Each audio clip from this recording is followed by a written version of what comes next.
want to. But that's me. I can't stand that spot. How many of you are feeling religious this morning? Hey, turn your hymnals to 559. We're going to sing that song that give you that old time religion. Get your tambourines out. Come on. What happened? Yeah, so much for feeling so religious, huh?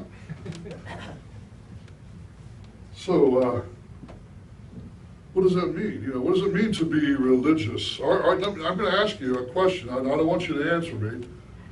I want you to answer yourself. If someone were to walk up to you and say, "Are you religious?" what would you say? You would say yes or no. Answer to yourself. If someone said, "I'm religious," are you religious? No. Would you say yes or no? No. If they had a line, and the line over here said the religious people in this line and the non-religious people over here in this line, which line are you going to get in? Here you are, you're standing over here in the non-religious line and your family's going, get over here, come on, get over here. What are you doing? You go to church. Don't you pray? Don't you believe in God? You believe in God. Well, you're in the wrong line if you say you're not religious. This morning I want to talk about this, and the reason why is because I think that religion is under attack today. Have you noticed? And maybe there's a reason why. That's my point. You know, many years ago, I don't know how many years ago it was, but the band called REM made a song called "Losing My Religion." Remember that song? Oh, yeah. That's me in the corner losing my religion. Remember that song? And when that song came out, you know, it had sort of a timeliness to it because a lot of us were beginning to experience what that meant. I know I was.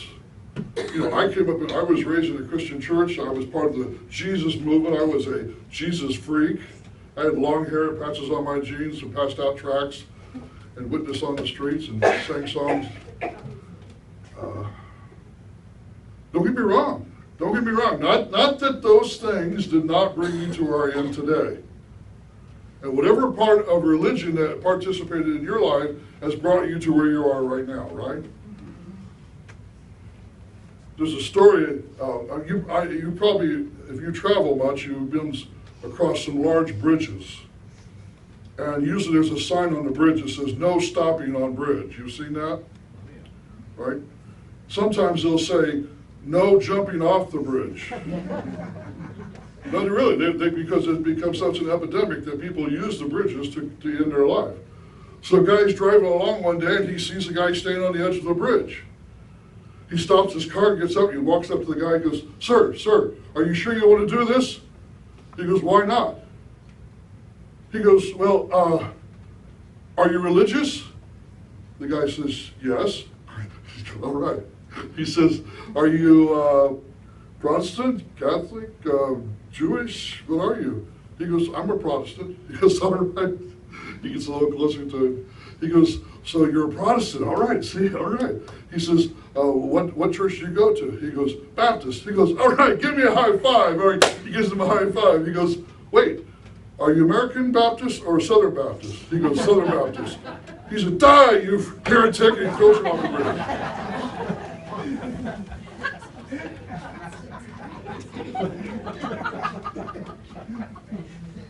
Isn't that what we've begun to do to ourselves?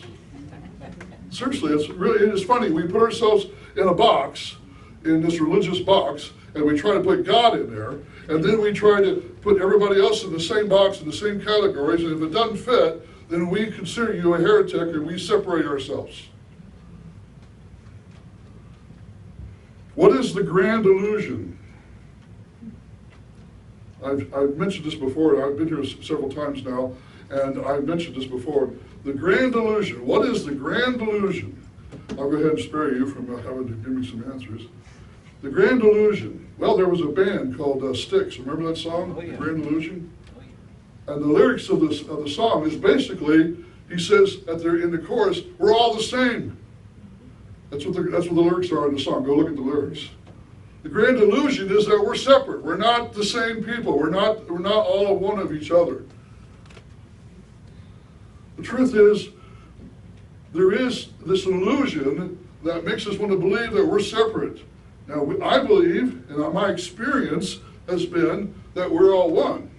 Now, I was taught that in the Christian church, but living that is a whole other thing. And the only way that I can learn to live that is by having the experience of that oneness. Otherwise, I'm just playing church, or I'm just doing my religious thing. That's all I'm doing. And so what I wanted to stress today is that we're going through a shift, and we're moving away from religion, and we're coming into this oneness. Now, I've asked this question before here, and I'll say it again. I may sound like a broken record, but I see a lot of new faces too. So, and you may have heard this question before, and that is, are you a human being having a spiritual experience, or are you a spiritual being having a human experience? So answer that question. Are you a human being having a spiritual experience, or are you a spiritual being having a human experience? And if you don't know the answer to that question, then is because you don't know who you are. And I have found in my life, and in the work that I do, I'm a life coach, a lot of people do not know who they are. That's why they have a lot of questions, a lot of confusion, a lot of frustration, a lot of poverty, a lot of whatever it is that they lack of. The reason they lack of it is because they don't know who they are. The only way you can experience this oneness is by knowing who you are.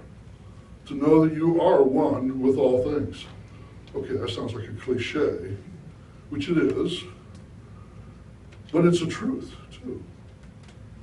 Now, you notice I've been using the word experience. As I said earlier, I was raised in a church. I was baptized and went forward and made my confession and became an elder at some point, and then they wanted to bring me into the ministry because I started teaching from the Bible and so forth. But let me tell you, it was the experience that I was having that made the difference. It was not the knowledge or the rituals in which I was going through. Now, don't get me wrong, the knowledge does have value. The knowing of what the possibilities are opens our minds to receive, to open our hearts. You understand? So I'm not really speaking out against religion as much as I am speaking about the fact that if we allow religion to separate us, we're making a serious mistake. Now, you've probably seen the bumper stickers that says coexist, right?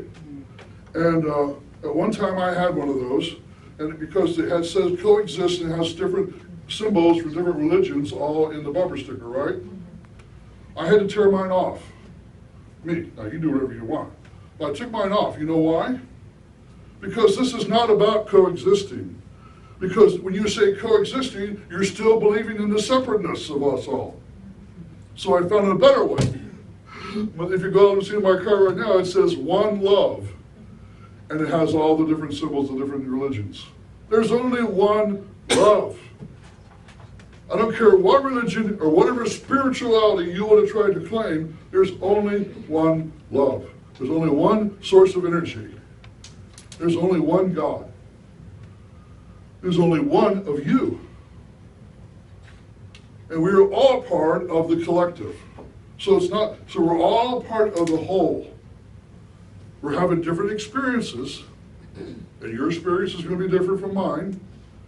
But the source of the life that keeps you alive and present in this now moment is the same source that I am here that gives me what I have.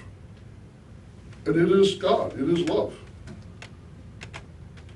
When people say they don't know who they are, I give them one simple answer, and some people stumble all over themselves when I give them the answer. They say, well, who am I? And I say, you are love. And the reason we stumble all over that is because we don't feel that. And I understand that. If you don't feel it, you're going to stumble. You're going to have trouble with that. But when you begin to open up your mind and open up your heart to the truth of all that is, and realize that you are a spiritual being only having a human experience, then you will experience that love. It will well up in your heart. I mean, we just got through singing the song about love like an ocean. That's what this is all about, folks. Am I going too fast? No. I see some of your people are going, no, people are going, there's this glaze over your eyes.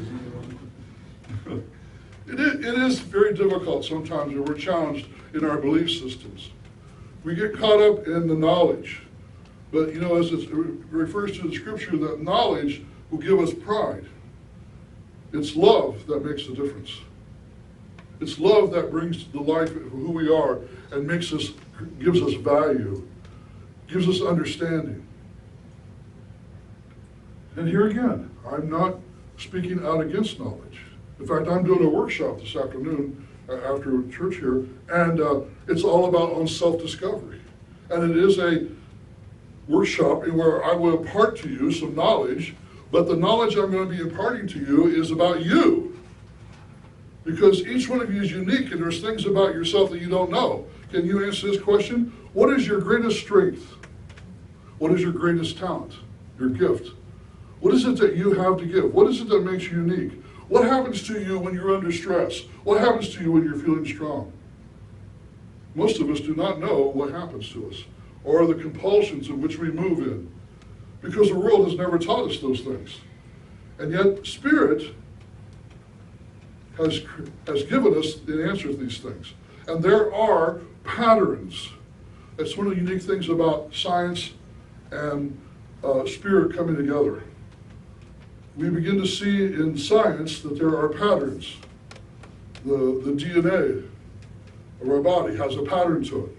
Well, there is also a DNA to your soul. We don't know much about that.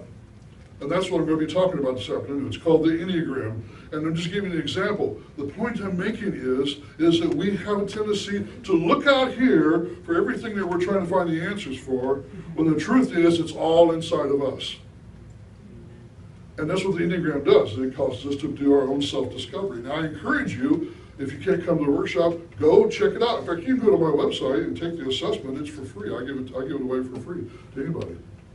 I don't know if there's any flyers back there left for the workshop or not. But anyway, see me afterwards and I'll make sure that I'll just go ahead and tell you, it's EnneagramSecrets.com. Now you're saying, well, how do you spell that? ENNEAGRAM Secrets.com. Now, I didn't make this up. This is a 2,000-year-old philosophy. It's not like it's not. I stumbled across it back in 1998, and it was amazing. And I sort of became an expert in the area, so now I've been doing these workshops. The point I'm making all this is to know who you are. To know the God within. To know the divine within. It's not about putting a label on your forehead and saying, I am this, I'm of this religion, I am this faith. We all have a tendency to want to do that to each other. You know, just like he was asking the guy on the bridge, he says, well, what are you? You want to identify with who he was. You know, so when people ask you, well, you seem to be sort of religious. What are you? What are you going to tell them? What have you told them? How do you explain this experience that you're having? Are you having an experience, or is it just all knowledge? Because a lot of us have these pat answers, and we may be repeating what Pastor Steve has shared with us, but do we really know this deep down inside in our hearts? Is it an experience? If it's not an experience, you're missing something. If you're not having this experience, if you're not feeling the love, I will never forget the first time. I'll just say it this way, I won't say the first time because obviously I don't remember all of them, but I will never forget one moment in which God flooded me with His love, and and I almost make it sound as though it came from out here into me, because that's the way it felt. It felt like somebody opened my head and poured warm water down inside my body. That's what it felt like. The truth of it is, it was already here, present around me and within me. So when this love came through to me, it was just flowing through and out of my body. Actually, I believe it was coming down through, in and out, down through, in and out. It's what they call a torus, I think is what it is. It's the way the flow of the energy, how it works.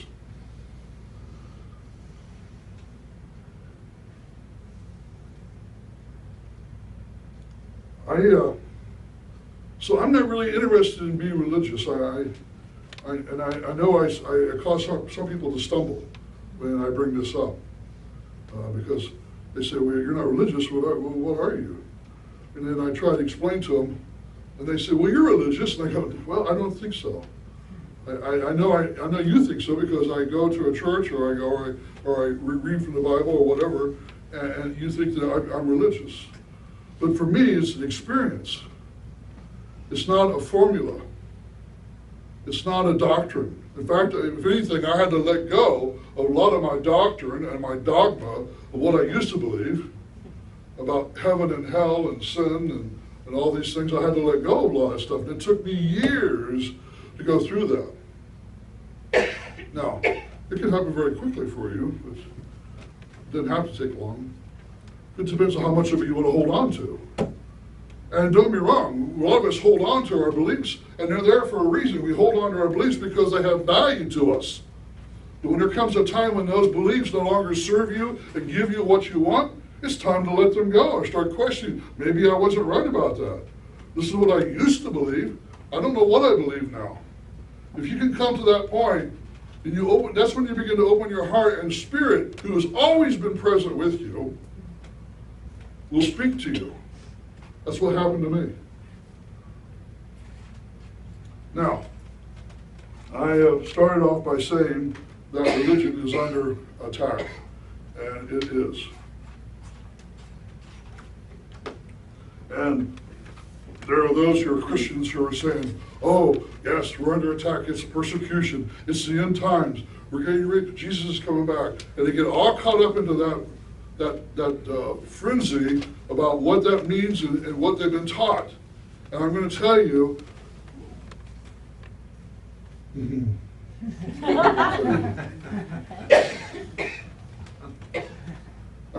for me, it's a whole different experience. That's what I'm going to tell you.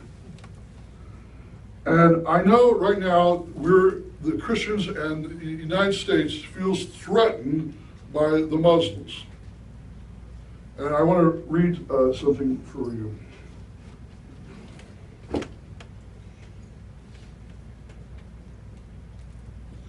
Now, this is supposed to be a book of peace. All right? Listen to this. Go, attack, totally destroy all that belongs to them. Do not spare them. Put them to death, the women, children, and infants, their cattle, their sheep, and their donkeys. We read another passage here. Two men are fighting, and the wife of the one then comes to rescue her husband from his assailant. This is a little graphic. If she reaches out and seizes him by his private parts, you shall cut off her hand and show her no pity. That's pretty scary, isn't it? Would you agree? You want to know what? What I just read from you is not from the Quran. The two scriptures I just read to you are from the Bible. And here's the scripture. One was Deuteronomy 25, the other one was Samuel 15:3. They're right here. Now, why did I do that? The reason I did that is to show you that even Christianity in its early stages was violent. And as all religions can be put into that category. I'm not going to go and do a history for you. I'm just pointing out a fact. And the fact is, folks, is that we don't need to stop fighting about our religions. We all, I don't care if Muslim, Jew, or Protestant, or whatever, need to let go of our religion and realize our oneness of who we are and the source of love. And we all know that there are Muslims out there who do understand this, even though they have been classified as Muslim. Don't get me wrong. I mean, you hear them talk. But there is an awful lot of deception going on, and there's a lot of deception going on even within the church. So I'm not going to, point out any more darkness around that area, except to stress the point that I'm asking you now. When we first began, I asked you, are you religious? How did you answer that to yourself? If you said yes, then I'm going to ask you to consider what that meant to you. What does it mean to be religious? Because you're going to be asked. They're going to ask you. More and more people are going to ask you. I mean, we've heard rumors that the shooter that went in was asking people what faith they were before he shot them. That's the rumors that we heard. I don't know how much of that was true or not, as a lot of these mass shootings are going on. I personally feel like most of them are false flags. Now you may say, well, I'm crazy, but I'm just speaking my truth. And I do have reasons why I stand on those beliefs. If you don't understand what I'm talking about, go watch the movie Wag the Dog. Came out about 10, 15 years ago. The movie will reveal to you what's going on. Wasn't planning on telling you that.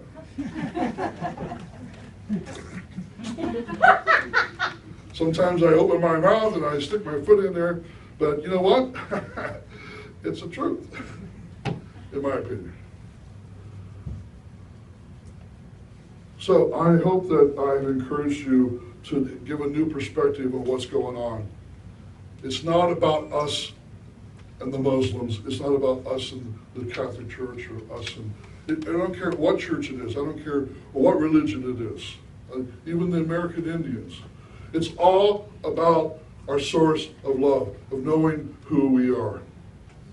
And if you want to hang on to your religions, you want to hang on to your labels, then go ahead. But you're going to find out the time is going to come when they're no longer going to serve you and give you what you think you want out of it. The only thing that's going to give you what you want is the Spirit of God within you, the divine within you. Each one of you already has it. You don't have to go out and earn it. All you have to do is understand that it's there and open your heart to receive that energy and let it flow through your being. That has been my experience.